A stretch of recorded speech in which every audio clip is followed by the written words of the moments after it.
In this presentation, I will be going over a brief history of President Jimmy Carter. He was the 39th President of the United States, elected from 1977 to 1981. And so, start from the beginning. He was born in 1924, and he was raised in Plains, Georgia. His family was kind of successful in the area, but his dad having owned a general store and being an investor. But later in life, it didn't really get a lot of siblings, so it's not like they were all spoiled or anything. He's a pretty honest and humble man.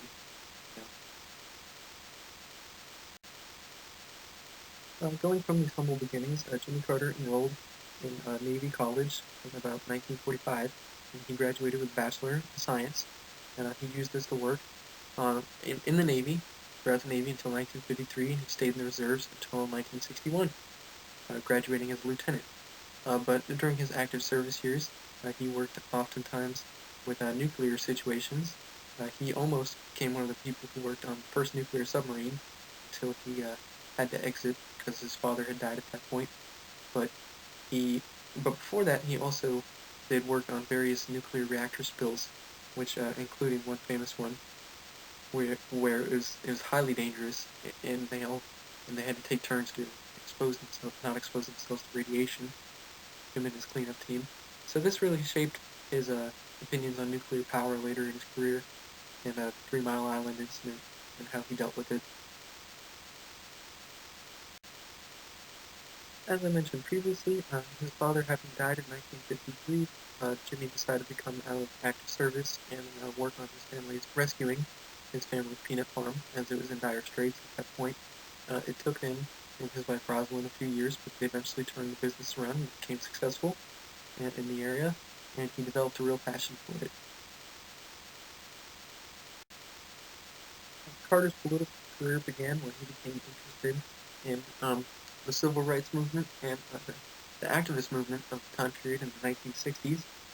He eventually became involved with the Democratic Party, became the senator in Georgia, or one of the senators in Georgia from 1963 to 1967.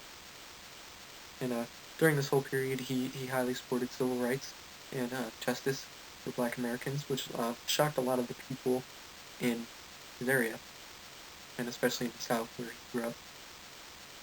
And this is shown with the Time news article I have here showing that he was governor from 1971 to 1975, and he was portrayed as one of the leaders of the New South movement. But this was pretty much all the recognition he got, hence why he became known as the dark horse candidate for his presidential bid.